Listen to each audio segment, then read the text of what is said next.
It hasn't been a good week for Apple's PR, as it faced calls to respond to claims that its latest clutch of iPhones can permanently bend by being in your trouser pocket. Pictures of distorted phones have caused a storm on social media and tech blogs, although Apple has yet to acknowledge the problem or say whether or not it's widespread. The company has also been forced to apologise after an update to its mobile operating system left some owners of its new iPhones unable to make or receive calls. Users who'd installed iOS 8.0.1 on their iPhone 6s also complained it had caused problems for the handset's Touch ID fingerprint facility.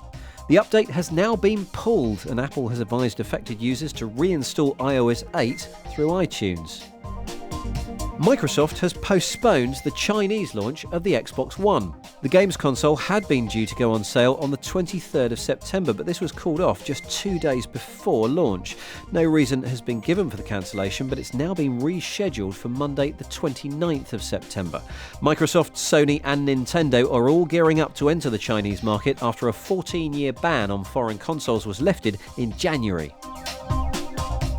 India has successfully sent a spacecraft to Mars and is the first country to have done so at its first attempt. The Mangalyaan, which means Mars craft in Hindi, safely arrived in orbit and will now take pictures of the red planet and study its atmosphere.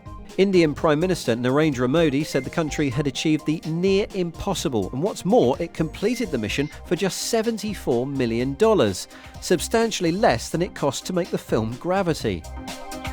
And finally, the world's first 3D printed band has shown off its chops at Lund University in Sweden.